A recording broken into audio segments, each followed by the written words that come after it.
Obviously, your book, very timely.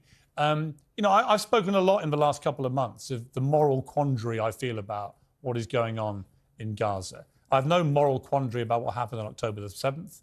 It was an appalling terror attack. I have no quandary about Israel's right and duty to defend itself. The quandary I have is whether what is going on in Gaza is a proportionate response given the massive civilian death toll and given that so many of them are children. Do you understand that moral quandary, and what is your response to it? I fully understand it, and I blame it 100% on Hamas, which uses children as human shields. It has a strategy. Its supporters call it the CNN strategy.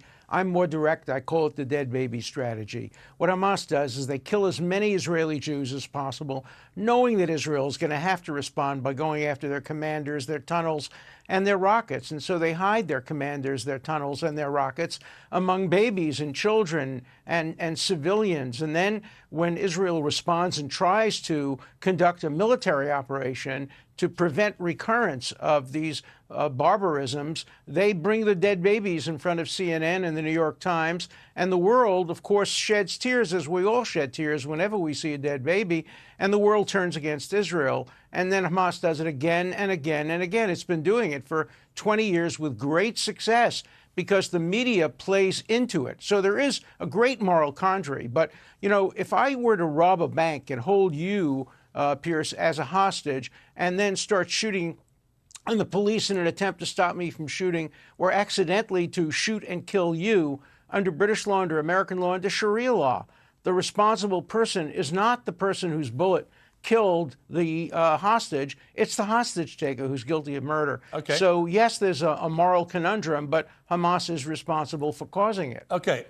Omar Badr, I mean, there's no doubt that the scale of what Hamas did on October the 7th was so overwhelming and horrendous that Israel was always going to respond like this. Hamas knew that. And I guess my question off the top to you is, how did that serve the Palestinian people?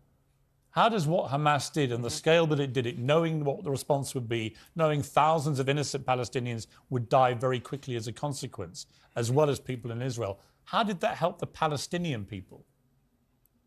I think there's a bigger question here as far as context is concerned, which is that the single biggest terrorist organization in all of Palestine and Israel is known as the Israeli government. And the military wing of this terrorist organization, which is Orwellianly named the Defense Forces of Israel, has engaged in massive war crimes for decade after decade against Palestinians, engaging in the mass killing of Palestinian civilians, in land theft, in denial of water. I mean, just the list of atrocities goes on and on and on.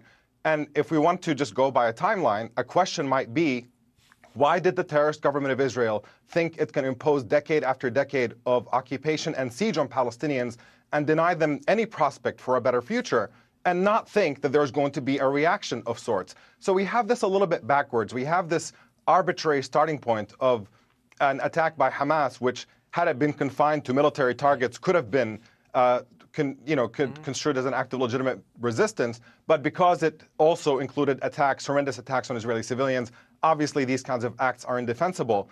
But ultimately, we are talking about a situation in which Israel is initiating violence, in which Israeli terrorism dwarfs anything that Hamas has ever done. And we're watching that even expand to a more monstrous scale. Now we're talking about an apartheid government that is engaging literally in the mass starvation of a civilian population and mass terrorism, killing them by the tens of thousands. And the question is, has it gone too far? I shudder to live in a world where that's even a question. Of course, these kinds of atrocities have to come to an end. Let me go back to Alan. I mean, this is the problem, Alan, that I think Israel has in terms of global opinion here, especially from America, which obviously will play a key role. If, as the report suggests, once this temporary pause is over, they start barreling through the south of Gaza, it does beg the question, well, what is going to happen at the end of this? Is the military plan to simply level the whole of Gaza to the ground with perhaps 50 to 100,000 or more civilians killed in the process? And is there any guarantee of two things? One, that you actually get rid of Hamas by doing that? Because at the moment they can't say, I've already interviewed Israeli government spokesmen, they can't tell you how many Hamas terrorists they've actually killed. They don't know, right? And it may be they've all disappeared. But is that part of the military plan? And if it is, what's the plan after this?